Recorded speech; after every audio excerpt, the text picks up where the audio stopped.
You're seeing a replica of the Apollo capsule, because Bitcoin literally went to the moon since we did our first film, Bitcoin, The End of Money as We Know It. That was in 2014-15, and our film also went ballistic. It was pirated on BitTorrent, on YouTube, and of course also legally licensed on many TV channels. Since then, we also did another film called Cryptopia, Bitcoin, Blockchains and the Future of the Internet, about the whole industry that was evolving slowly in 2018-19. Many have requested an updated and upgraded version of The End of Money. That's why we're here. Let's jump right in and I'll be right back. Look closely. What do we all have in common? No matter what corner of the world you live in, you need food, water, shelter, and money. Half of every transaction involves money in exchange for goods or services, stocks, a loaf of bread, illegal drugs. You gotta pay for it. We spend much of our lives chasing money to make a living and accomplish our dreams. But it's also an instrument of destruction. Some might say evil, driving criminals to lie, steal, and even murder. The existing banking system extracts enormous value from society, and it is parasitic in nature.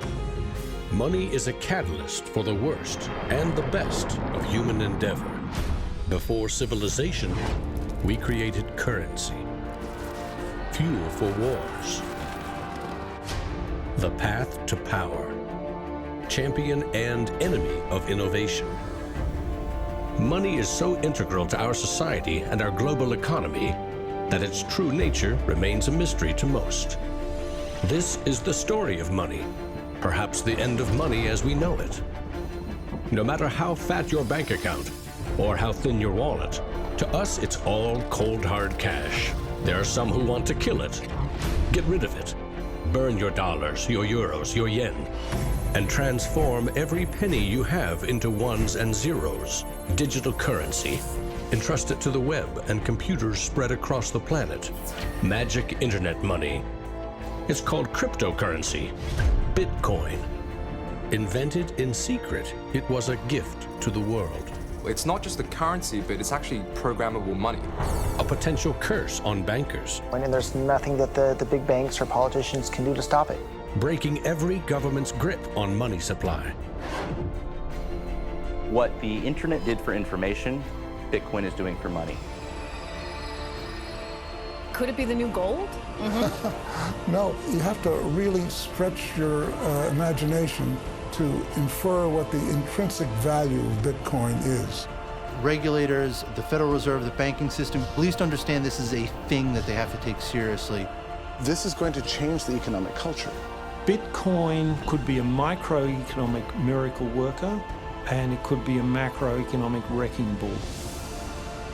Is Bitcoin the currency of the future? A godsend for criminals? Or a recipe for financial disaster? If you trust your money just as it is, we have a little story to share.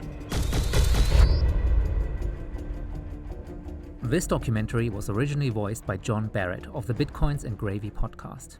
So when you see me or hear me, I'm updating the script, giving you better context or fixing stuff that we got wrong. Okay, on with the show. Once upon a time, there was a big party with everyone standing around the punch bowl, drunk. Politicians credited the strong economy to their wise decisions. Businesses jumped into new profitable markets, ignoring risk. In fact, the experts said there was no risk. Then, troubling market data from minor countries spooked the markets. Rumors spread. More bad news rattled housing prices at the heart of the financial world. A major bank went insolvent. Investors and businesses made a run on the other banks, demanding their cash deposits. The largest financial institutions in the center of the modern world were frozen. Assets were seized. Banks foreclosed. A credit crunch threatened the entire world economy. And then, finally, the government stepped in. The largest bank bailout ever. Swift action by the head of state had saved the day. Remember that? No, you don't. It happened 2,000 years ago. Rome, 33 AD. Ground zero for the first recorded liquidity crisis and government bailout in history. The largest empire the world had ever seen was brought to its knees by a banking disaster. Emperor Tiberius used money from the national treasury to bail out the country's troubled banks and companies. History may not repeat itself, but it certainly rhymes. Badly. People in power and their money have always been at the very center of it.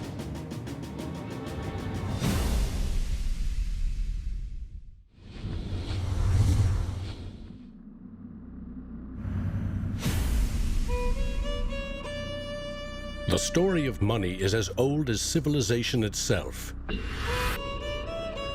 When we lived in small tribes, keeping track of debt was easy. You owed somebody a load of firewood. A neighbor owed you a piece of meat. Credits and debits were kept in your head, a mental ledger. Currency is a language that allows us to express transactional value between people. It's technology that's older than the wheel.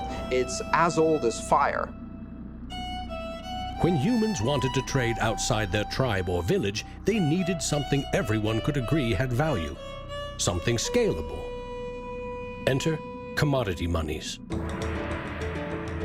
There were many kinds, but each had to embody the same 5 characteristics. A commodity money is relatively scarce, easily recognizable, can be cut into smaller pieces. You can substitute one piece for another of equal value, and you can carry it around without too much trouble.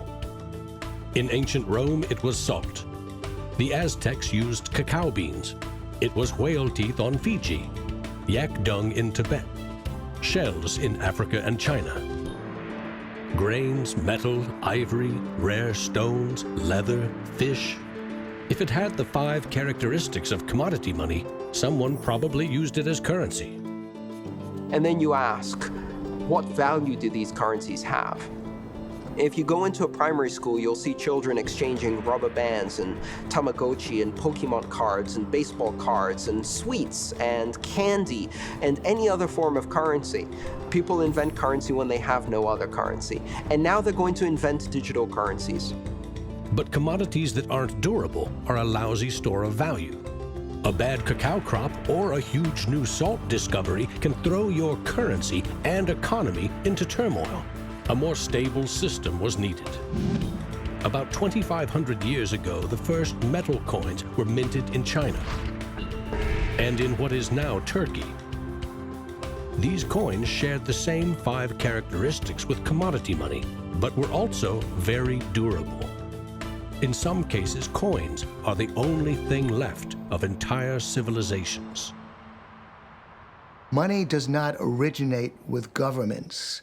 Money arises naturally as markets begin to develop and as people with a division of labor realize that if I have eggs and you have a cow, we may need some medium of exchange in order for you to buy my eggs or for me to buy your cow.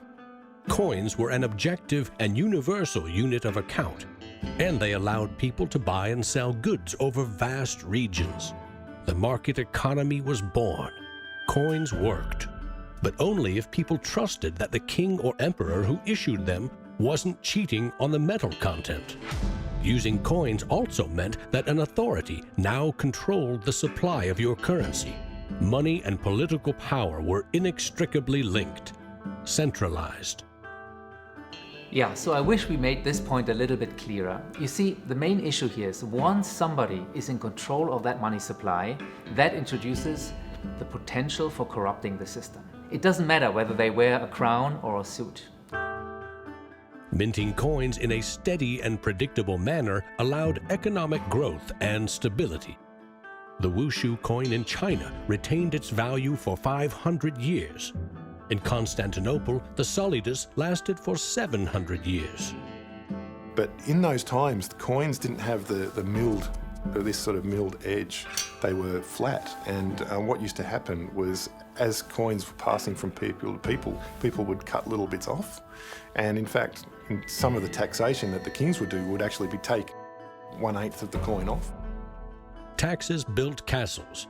and financed military campaigns, expensive hobbies.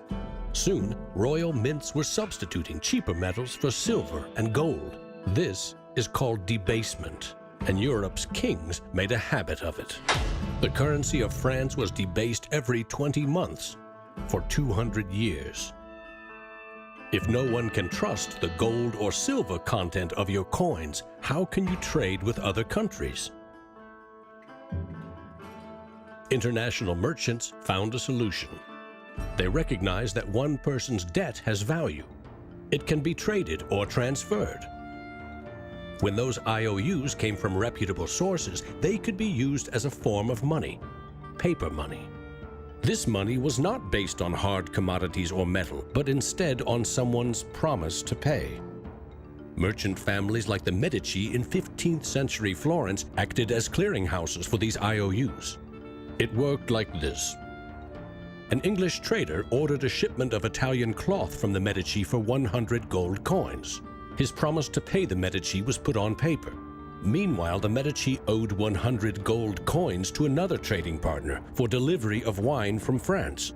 The parties didn't go to the expense of transporting and exchanging gold coins. Instead, the paper was transferred. Everyone agreed that the paper had value, 100 gold coins, but only because everyone trusted the Medici as solvent middlemen. They had created a paper money machine. Within a few generations, they rose from low crime to high finance. Their great wealth helped fuel the Italian Renaissance and elevated the family to levels of enormous political power. The power to marry into royal families and get elected as popes. The ties binding money to power, politics, and influence now ran through church and state. Merchants had proven that creating paper currency could be wildly profitable. Goldsmiths wanted in on the action. Imagine it like this. If the goldsmith had seen over a period of time that some of the coins he was storing for people were gathering dust, the people who owned them don't need them right now. So what if I go and lend them out into the community and I charge them interest on this loan? So he starts out lending some of these gold coins, and then later he realizes, actually, people don't even want the gold coins, they just want the piece of paper that says the gold coins are in the bank and with the goldsmith. So I can now make a loan with these pieces of paper. And whatever I write on a piece of paper, as long as people trust me, they'll trust the paper. And effectively, the goldsmiths and the early day bankers, they had literally acquired the power to print money. More and more private paper money from merchants and banks circulated and began to rival the crown's coins. The power inherent in controlling and issuing money began slipping away from the rulers. They couldn't tax or debase this new kind of money, but they had bigger ambitions than ever with trading posts, colonies, and empires that now stretched across the globe. For centuries, European countries would take turns building massive fleets and waging war on each other to rule the world.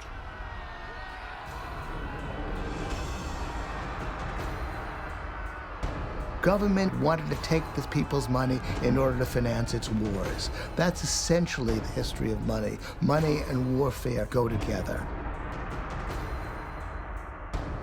War is expensive. 1 year's income taxes simply aren't enough. Kings and queens had to borrow money against future taxes. They needed a groundbreaking financial innovation, government bonds. The loans came from rich merchant families and goldsmiths, who by now had become powerful financiers and bankers. Sovereign debt and deficit spending had been born.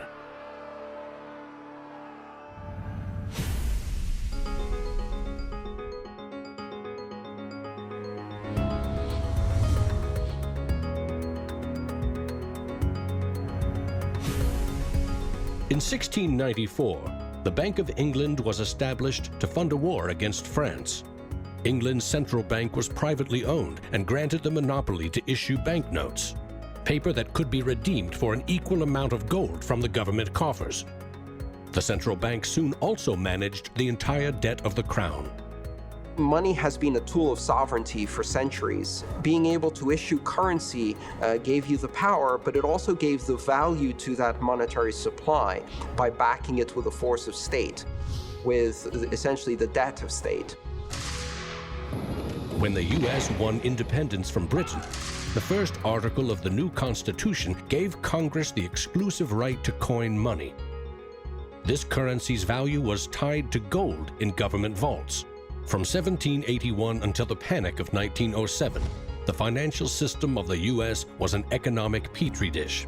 Brief central banks, state banks, private currency, government currency, depressions, strong growth, recessions, regular boom and bust cycles. The long term, as far as capital is concerned, people want predictability. People want stability. From the back of that, they can plan. Now, it's very hard to plan in the long term with such a level of volatility. In 1913, bankers and politicians decided that it was in the country's best interest, and theirs, to have a permanent central bank. They created the Federal Reserve. Among its jobs, expand or contract the supply of a single national currency, the Federal Reserve note. The dollar was tied to gold, and strategic control of it would avoid booms that lead to busts. At least that was the plan. Then came 1929.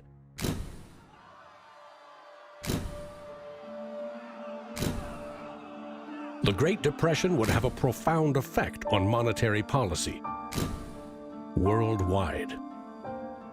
I shall ask the Congress for the one remaining instrument to meet the crisis: broad executive power. Soon, the Fed had printed nearly all the money it legally could to pump life back into the economy. It needed gold to fire up the mint. So in 1933, President Roosevelt issued a controversial executive order, forcing all U.S. citizens to sell their gold to the Federal Reserve at a fixed price, or go to prison.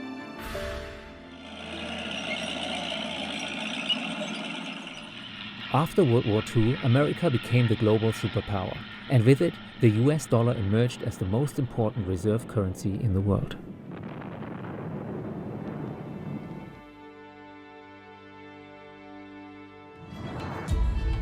Other countries pegged their currency to the dollar, which could still be redeemed for gold. In fact, the US owned more than half of the world's gold reserves. In the next few decades, more dollars flowed to foreign countries. Governments began debasing their coins with cheaper metals and printing more of their own currency than they had in gold. The bond between precious metals and paper currency was cracking. This is a 1966 50-cent piece. It was the last coin in regular circulation in Australia to contain silver, and it contains 80% silver. So in 1966, this was 50 cents. Nowadays, it's $8 roughly in silver alone. By 1966, foreign nations had had enough of the US collecting gold and printing cash. And they had more value in dollars than the US had bullion in its vaults. They demanded gold in return for their paper dollars. Arguments about the value of the dollar versus their currency ensued. In 1971, President Nixon settled the matter. He severed United States currency from the gold standard. I have directed Secretary Connally to suspend temporarily the convertibility of the dollar into gold or other reserve assets, except in amounts and conditions determined to be in the interest of monetary stability and in the best interest of the United States. Never again could anyone legally demand U.S. government gold in exchange for paper dollars. For better or worse, the dollar was now backed solely by the full faith and credit of the United States government. The wealthiest nation the world had ever known would bet its future on a single word: trust. 1971 really was a watershed moment when the world's reserve currency, and with it most of the world, lost its tether to gold. That was a really big deal. People have this mythology of money that is based on very little fact. And one of the nice things about Bitcoin is that it forces people to start to ask questions about the fundamentals of money. Bitcoin is an attempt to adopt the advanced computerized system that we have, the internet, to resurrecting what money used to be all about.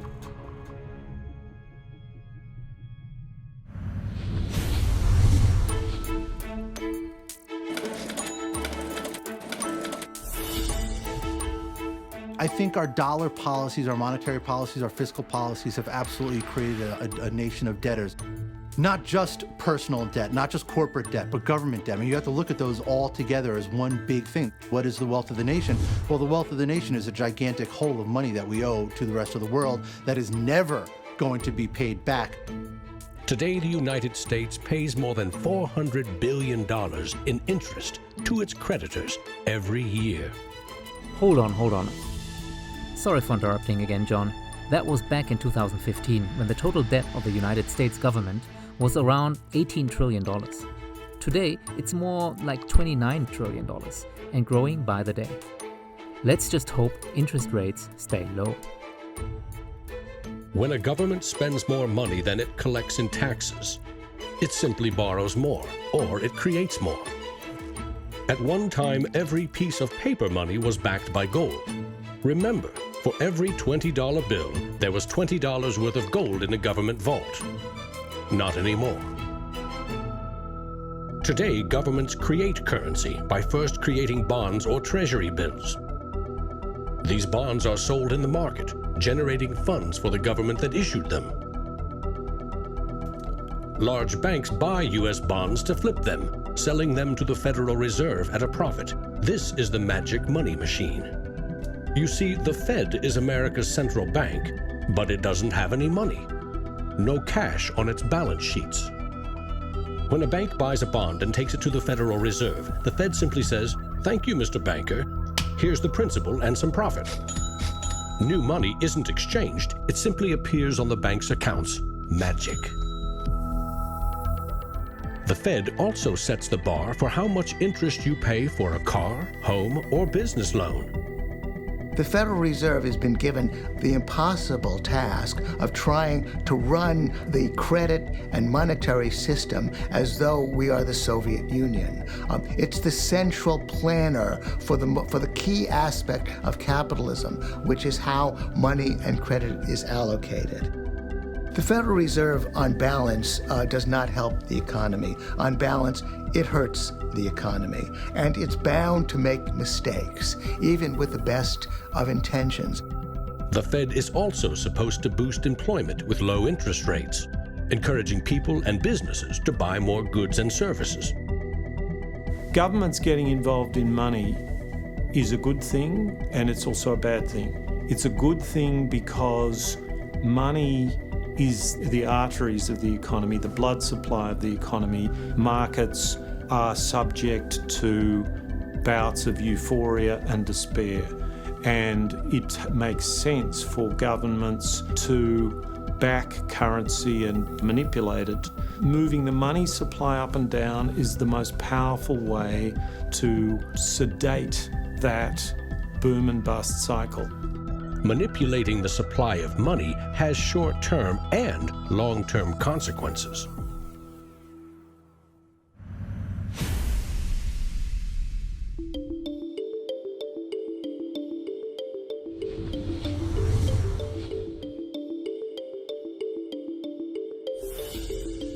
Central banks aim to create new money carefully, strategically, and very, very slowly. Releasing more money into the economy causes prices to rise, ideally by 2% every year. That's supposed to foster economic growth. But 2% inflation means the buying power of one cash dollar in your pocket today will be 98 cents next year, and less nearly every year to come. So, what does that mean? If you earned $1 in 1913, you could buy 16 loaves of bread. Today, $1 barely buys you one. Okay, time for another update. The official statistics say it's about $1.50 these days. But that depends on where you live, where you shop, and which numbers you trust. That's not a quaint notion of how cheap things used to be. It's proof that the value of your cash is slowly withering away. That $1 invested at 2% in 1913 would now be worth $7.24, more than 600% return versus a near total loss. The US dollar has gone from being worth $1 to now being worth about 4 cents. So that's, 96% of its original value. And it's a direct result of government control. Well, these numbers would look way worse now with all these new trillions floating in the system. You see, the officials will deny that inflation is happening, and then maybe they will fudge the numbers. Then they will say it's just temporary. But ultimately, what it means is that the money in your bank account is worth a little bit less every single day. And the thing is, we haven't even gotten to the crazy part of our financial system. Governments don't create money from thin air all alone. You play a key role in the magic money machine.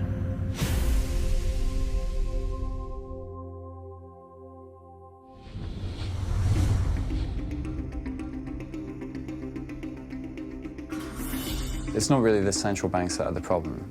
I mean, they're part of the problem, but the real problem is that we've given the power to create money to the same banks that caused the financial crisis. We put our paychecks and savings into a bank account and draw from it as we need it. The banks are custodians of our money. Right? Wrong. It is now the property of the bank on their balance sheets. They can do just about anything they want with it. For example, create new money. Here's how. Your bank account shows $100, but the bank only holds $3 and loans $97 to Bob to buy something. In the bank's computers, you still have $100 in your account, but Bob now has $97 of new virtual money in his account, just digits on a computer screen. There's no cash, no gold, or anything else backing up the new numbers in Bob's account. Just his promise to pay it back. This is new money created as debt. When those $97 are spent, say in a shop, the shop owner deposits into another bank, and it is lent out again, and again, and again. And each of these people have numbers in their accounts showing that they own this money. So your original $100 has multiplied. Now there are over $3,300 in the system. This process of loaning out far more money than a bank actually has as cash on hand is called fractional reserve banking. In the UK, 97% of the money that exists is just numbers in a computer system, and those numbers are created by the banks. Banks earn untold billions in interest every year by creating and lending virtual money. What's more, banks don't even need your deposit to create new money. If they consider someone credit-worthy for a loan, they can put new magic money into his or her account and start charging interest. So reporters talk about Bitcoin as though it's the first digital currency. But actually we use digital currency every time you make a transaction through internet banking or through your bank card. Actually, it's not even just digital currency, it's digital currency that is created by the banks, essentially out of nothing. In other words, all new money is debt. In paychecks, bank accounts, 401ks, that loan to Bob, credit card debt, your home loan, all began life as virtual money created by the banks. The entire system is based on trust. Trust in the bank's solvency. Trust in the debtor's ability to repay their debt. If all bank customers demanded just 3% of their deposits right now in cash, this run on the banks would reveal the truth. Almost none of that paper currency you think is in your bank account exists. It never did. This seems pretty shaky, but believe it or not, as long as there's trust in the system, it actually works. And without our trust, well.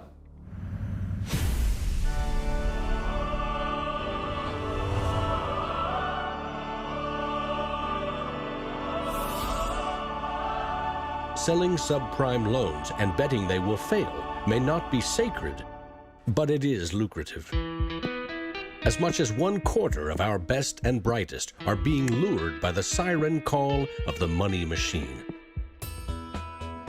Instead of science, engineering, or medicine, they chose a career betting with other people's money.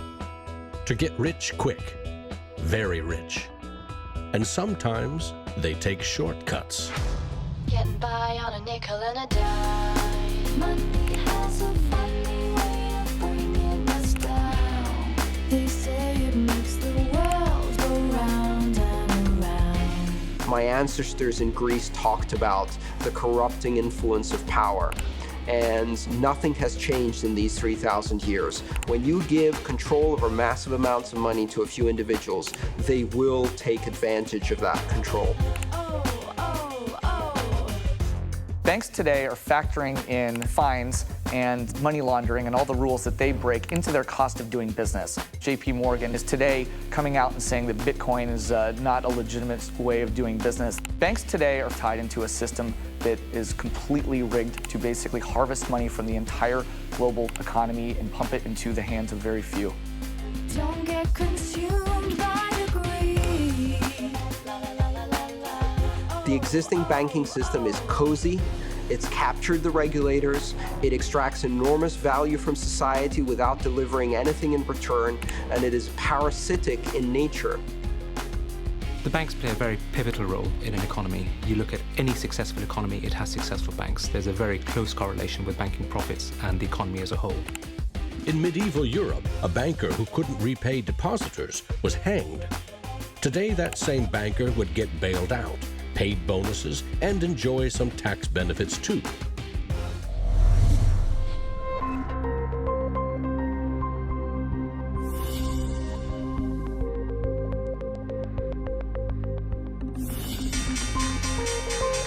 Today's financial innovators package assets in ever more complex ways, slicing, dicing, securitizing, always using someone else's money.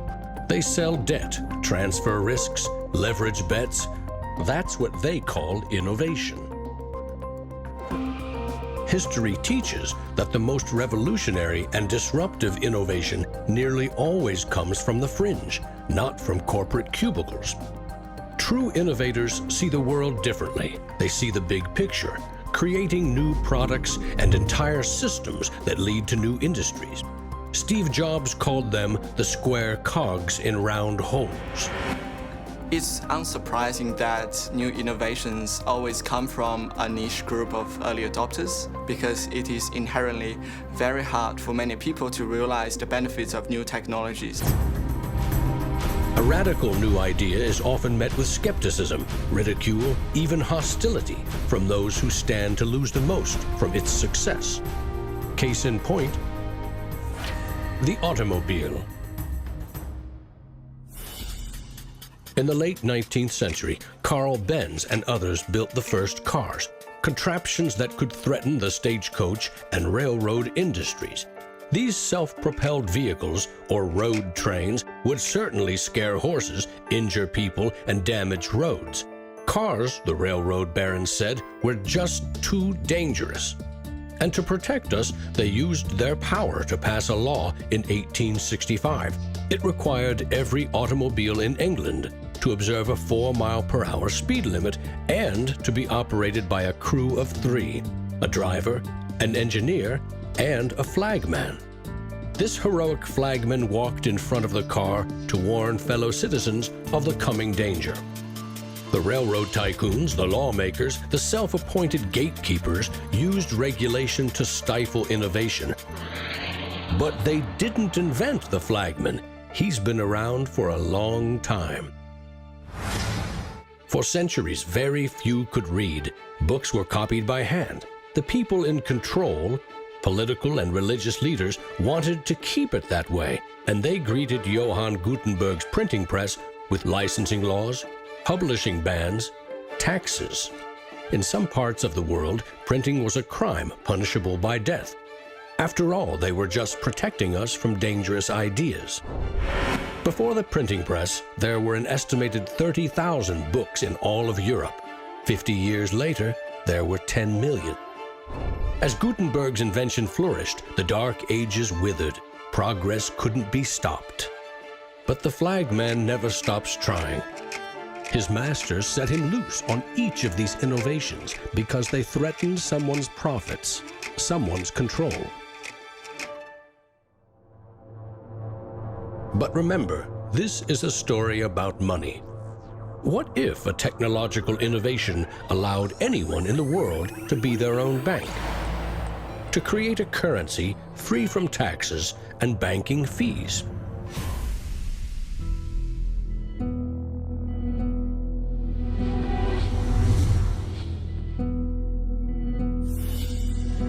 The U.S. Constitution forbids citizens from printing or minting their own currency, competing with or undercutting reliance on the U.S. dollar. In 1998, Bernard von Nothaus decided to test the resolve of the federal government. The Liberty dollar was available in gold, silver, platinum, and copper. It was available in three forms, both in specie, in other words, gold and silver, in paper, as warehouse receipts, and in digital form. Obviously, the government didn't like it. They arrested me and convicted me of counterfeiting, fraud, and conspiracy, and I'm currently awaiting 22 years sentence in federal prison. Ultimately, the feds didn't lock him up and throw away the key. Nothaus got away with 6 months home arrest and probation. At a hackers convention in the Netherlands, there was a young hacker there who used the alias of Satoshi Nakamoto. And he talked to a friend of mine, and he identified the Liberty dollar and me as inspiring him to create a new currency. This is actually the only recorded eyewitness account, secondhand, of someone meeting Satoshi in person. And that was in 2005. Quite extraordinary. But personally, I'm not even sure I believe it, and I'm not really that interested. I'm much more interested why Satoshi created Bitcoin anonymously. Bernard von Nothaus's arrest for creating private money may also have inspired Bitcoin's inventor to keep a lower profile, publishing the invention under an alias and vanishing. Part of me is interested to know like who Satoshi is. Maybe that's part of the mystique of the story. It's completely irrelevant to the functioning of Bitcoin because we have the code to read, but it would be kind of fun to know. Who is Archimedes? Who is Euclid? We don't know. We don't know if Euclid was one person or multiple people. And you know what? It doesn't matter. Euclidean geometry works whether I know who Euclid was or not, whether Euclid was a moral and good person or whether he was a corrupt plutocrat and a bastard. Science and mathematics have essential truth that stands alone, irrespective of its inventors and irrespective of their motives.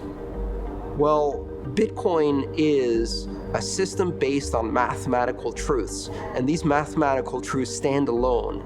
We can read the source code in Bitcoin and understand it, and it will be true whether Satoshi Nakamoto is a man, a woman, a collection of individuals, a government agency, or aliens from the future. You see, it actually wouldn't have worked any other way. Think about it.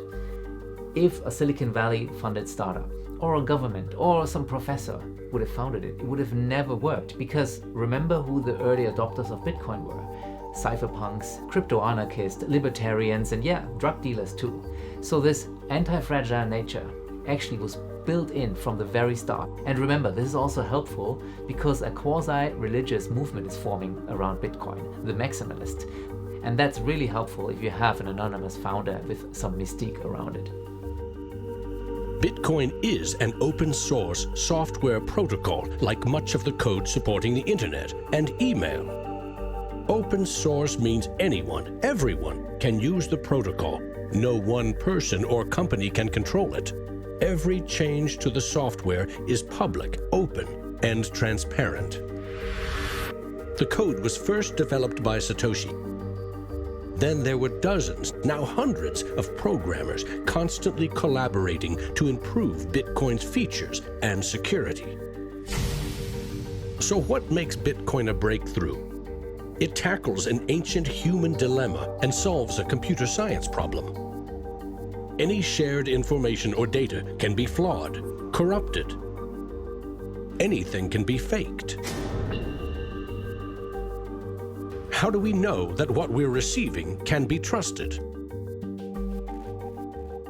In our traditional mindset, it's very important to know who is behind this currency because their reputation is significant in knowing that our funds and the true wealth is actually safe. In finance, we rely on trusted third parties like banks, credit card companies, remittance services. They keep track of money as it moves from one account to another, and they charge us handsomely for it. We trust that their digital ledgers of credits and debits balance. A financial system that cuts out these middlemen could be faster, cheaper, and more secure. But Bitcoin is digital. Music and movies are easily pirated, copied, stolen. How can a digital currency retain value if anyone can make 1 million copies? The answer is at the core of Satoshi's invention. A Bitcoin is not a file on a computer. It's an entry in the publicly distributed database called the blockchain. Just as the Medici kept a ledger of credits and debits, today's banks record each transaction as a plus and minus in their ledgers. Now we call them databases. Bank accounts are replaced by a digital wallet that you alone control. Bitcoin's ledger is the blockchain, a record of every Bitcoin in existence and every Bitcoin transaction ever made. It always balances because no Bitcoin ever leaves it. When a Bitcoin is sent from one digital wallet to another, what they are really sending is control over that part of the database. Code that is a unique key for the new owner. As the network processes transactions, it constantly synchronizes the one ledger across the global network. Each computer or Bitcoin miner has a complete and identical copy. And because the blockchain is public, it cannot be controlled by any one person or computer. Owners of the Bitcoin mining computers are rewarded with new Bitcoins for processing transactions and keeping the network secure.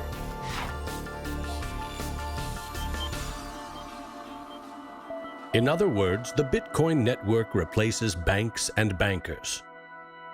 Today, the combined computing power of this global network is greater than the 500 biggest supercomputers combined, times 10,000. Hold on. That fact always fascinated me. 10,000 times the top 500 supercomputers put together. That's crazy.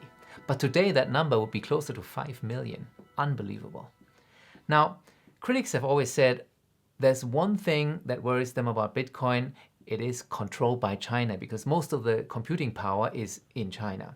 Well, that used to be true, but recently China actually banned Bitcoin mining. What happened was that half of the network power, the hash power, dropped. But those miners put their hardware back to other countries, to the US, to Canada, to Kazakhstan. As a result, the Bitcoin network is even stronger, even more globally distributed than it was before. Now, why did China ban Bitcoin? Obviously, it's a risk, it's a threat to a fiat currency. We understand that now. But the other is the environmental debate. Sure, the Bitcoin network consumes a lot of energy, a lot of it is fossil fuels.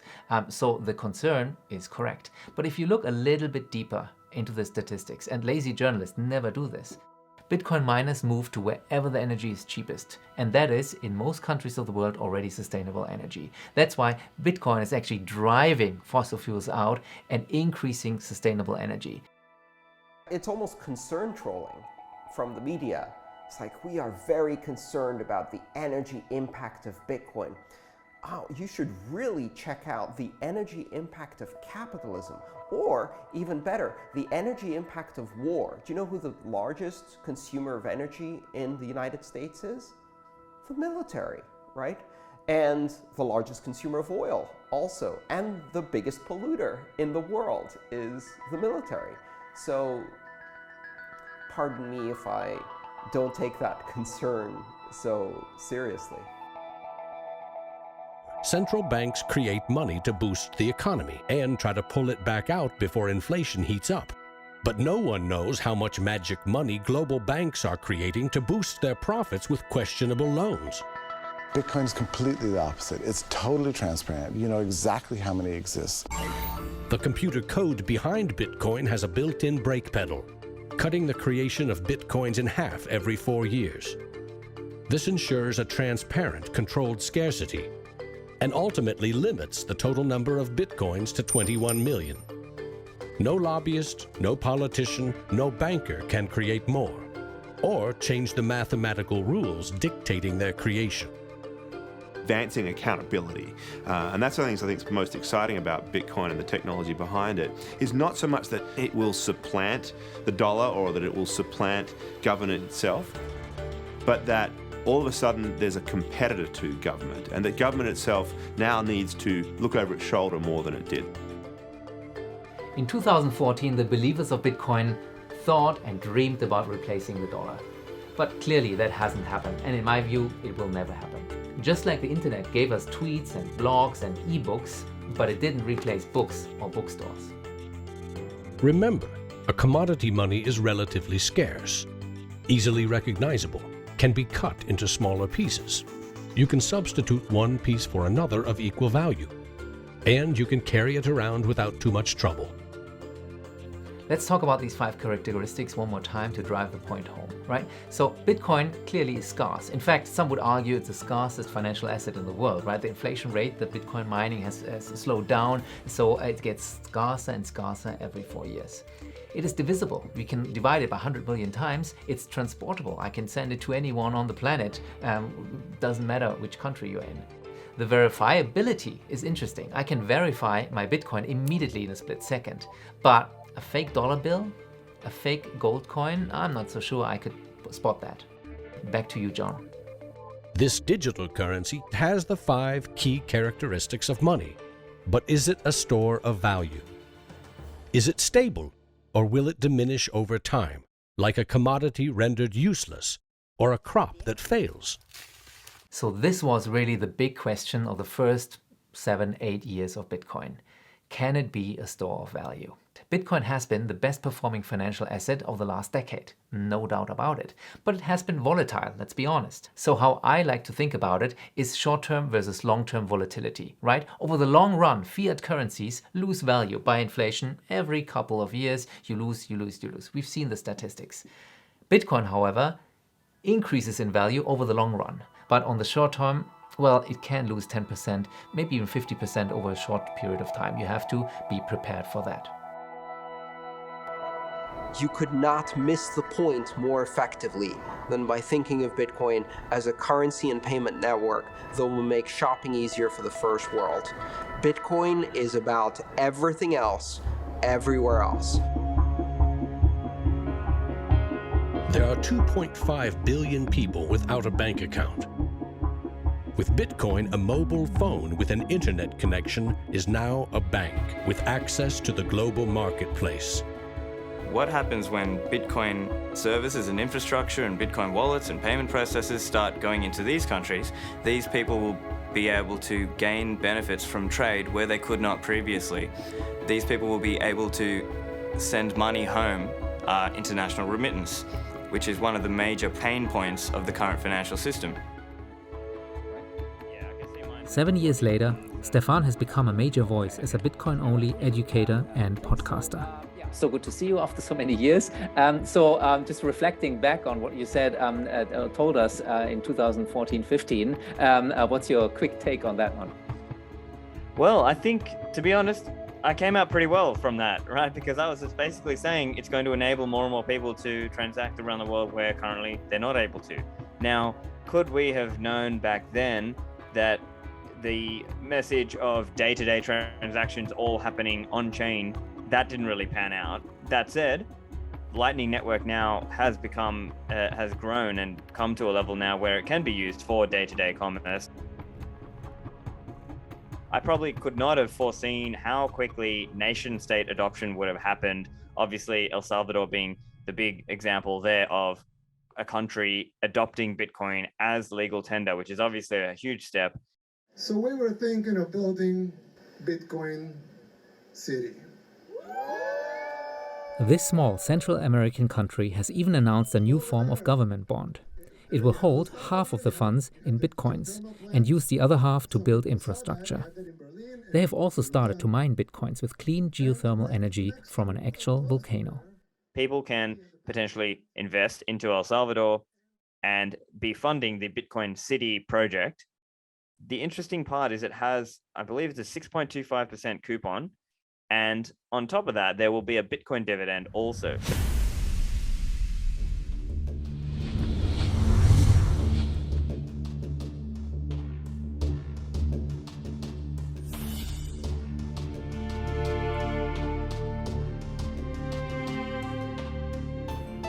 We actually built this world that we live in over the last 200 or 300 years. We've made some mistakes. We've learnt to make things better. The idea that there's some magic key, that if you just sort of stop doing a few things, that there'll be this perfect order that will settle, is a very childish, ideological delusion, in my opinion. But that is not to say that Bitcoin isn't an exciting thing. It's a terrifically exciting thing. But we have to try and engage with it with working minds, not with magical thinking. People are suggesting that it's going to be another world currency, rivaling the dollar or the euro or the yen. I think that's not going to happen. I prefer to trust the banks or the central government compared to the Bitcoin is because someone's accountable. Whereas with the Bitcoin, it's completely deregulated. There's no central control. There's no one held accountable. It is a free float. It's purely demand and supply driven. Mr. Williams? So clearly this is not a currency. Currencies don't behave like this. But what this is a high-risk speculative commodity. So for the entrepreneurs, the bankers, the governments, and everyone else studying and watching Bitcoin, all I have to say is that there will probably be a lot of volatility and an upward trajectory, and to buckle up. Oh boy. So, what's your first reaction to this one? Oh my God, I feel like I look like a child. It's been 7 years, I think, since I said that. We actually just celebrated our 10th year anniversary. So for any company, that's a really big milestone in the cryptocurrency world. That makes us the OGs and kind of an original firm. So we have a lot of things to celebrate. So not only have we survived and helped build this economy up, but the things I'm most proud of is that our users have performed over $1 trillion worth of on-chain transactions. We've had over 80 million people test and use blockchain.com wallets on iOS, Android, and web, and we really built out a robust business. We've also built out a full institutional offering though. So now we do custody, we do lending, we have a venture fund, and we're also working with protocol projects to do all kinds of new exciting things like get distribution into the retail base and much more. So we're starting to look a little bit more ironically like a JP Morgan in some ways, but with the intent of building out a crypto services firm for the next 10 years. And the digitization of financial services has blended with crypto, and now it is going to run rampant through all these institutions. And without a doubt, not only are they going to start offering crypto services to all their clients, but every single financial service provider will have to have a crypto offering or a crypto service within the next decade. Bitcoiners all over the world have kickstarted a cultural movement, and the most hardcore supporters are the so-called maximalists. On social media, you've probably seen their laser eyes, hodl, and stacking sats memes. Sats stands for Satoshis, or tiny fractions of Bitcoin. It's more about this idea of reflecting and realizing that Bitcoin is going to be the money of the world. The general idea is you want to be accumulating sats, whether you're mining the coins, earning them, or buying them, because we see this like we're playing out this game of hyper-Bitcoinization. And so in 10 or 15 years, or we don't know when, the music is going to stop. And when the music stops, you want to be holding a chair. I'm fascinated by the whole Bitcoin maximalism, like cultural movement, if you will. So the origin of the term Bitcoin maximalist was actually an epithet. It was an insult, a put-down term by Vitalik. Essentially, he was trying to get interest, drum up interest into his altcoin. For me, the real competition for Bitcoin is not against altcoins. It's actually against gold and the US dollar. The biggest financial mistake you can make right now is to own an amount of Bitcoin that you cannot afford to lose, because it's super risky and you may lose it. The second biggest financial mistake you can make is not to own any. because you put 1% of your net worth in Bitcoin. Most people can afford to lose 1% of their net worth. And if I am right, it's gonna be more than 100% of your net worth. So with a non-material exposure, you change your life.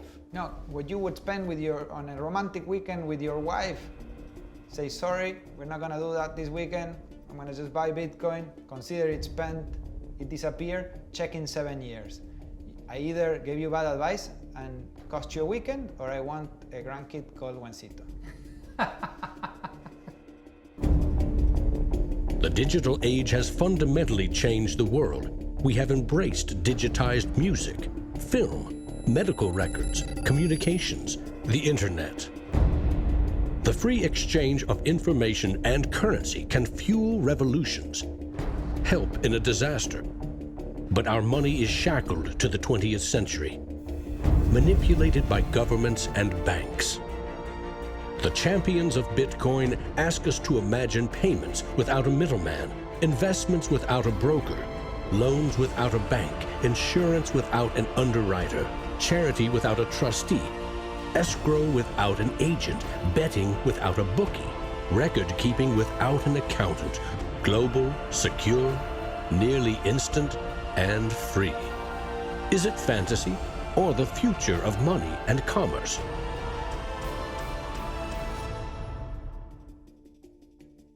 We started this journey in the moon capsule. Will Bitcoin continue to go to the moon? My personal theory is that no one will compete against Bitcoin as a store of value. I think we are seeing the beginning of the end of fiat money.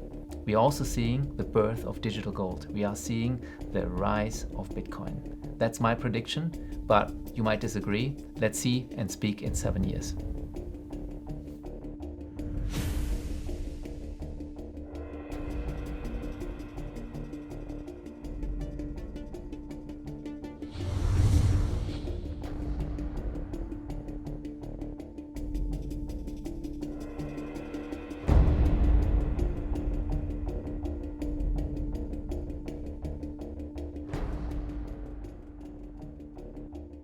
I love Bitcoins. I'm really into Bitcoin. Well, Satoshi Nakamoto, that's a name I love to say. And we don't know much about him, but he came to save the day. If you don't know what a Bitcoin is, right, usually the way people describe it is digital cash. It's money for the internet. Oh, Bitcoin, as you're going into the old blockchain. Oh, Bitcoin, I know you're going to rain, gonna rain. People are like, oh, I love my bank. I'm like, really? You ask a banker, you know what's 2 + 2? He's like, well, I can tell you, but there's a fee. Down the road it will be told about the death of old Mt. Gox, about traders trading altar coins and miners mining blocks. Now, Bitcoin is a new technology. I like to say it's banking light. All of the convenience, none of the evil. Bitcoin, as you're going into the old blockchain. Oh, Bitcoin, I know you're going to rain, till everybody knows, You know, when I go online and I buy, like, I don't know, a pair of socks, if I pay with a credit card, I'm just buying socks, right? If I buy those socks with Bitcoin, it's a revolution. I am sticking it to the man.